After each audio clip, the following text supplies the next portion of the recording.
haur-hezkuntzako irakaslea naiz eta garbi daukat euskararen ikaskuntzan lehenengo urteak oso garrantzitsua diala. Eta alde horretatik familiaren zeregina handia da. Bestalde, ikastolari dagokionean edo eskolari dagokionean jasotzen ditugu era guztitako edo mota guztitako haurrak. Batzuen ama hizkuntza euskara da, baina beste batzuena erdera eta atzerritar jatorriko ikasleak ere jasotzen ditugu.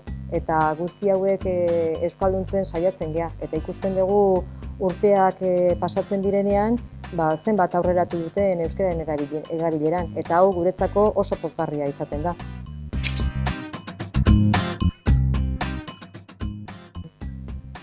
Familia euskaldunekoa naiz eta nire etxean euskara ikasi nuen. Baina gero eskolan hasi behar izan duen unean, Urnietan bi ikastetxe zeuden, baina biletan erderaz irakasten zen. Eta ez nuen aukerarik izan euskaraz ikasteko. Artean ikastola sortu gabe zegoelako.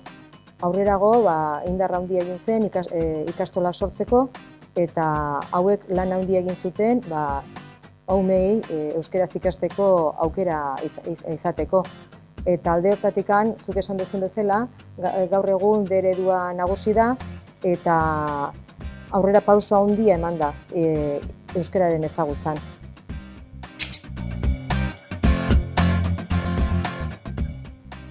EGAP ikastolan duela urte dezente hizkuntza normalkuntzako plana osatu zen eta plan honen bidez saiatzen gea euskararen erabilera esparru desberdinetara zabaltzea.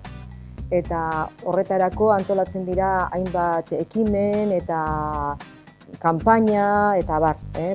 Haurrak euskaraz hitz egin dezaten bai geletan, bai jolastokian, bai jangelan.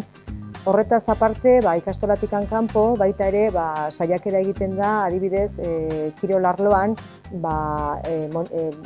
begiraleak eta ere euskaraz hitz egiten dakitenak izan daitezen. Haurrek kirola egiten dauden bitartean ere euskara erabiltzeko aukera izan dezaten. Eta gainera gurasoekin ere harreman saiatzen gera konturatuarazten beraiek ze garrantzitsua diren euskararen erabileran. Eta bultzatzen ditugu bere seme-alabak giro euskaldunean murgiltzera eta baita ere herrian euskaraz antolatzen diren ekintzetan eta parte hartzera animatzen ditugu.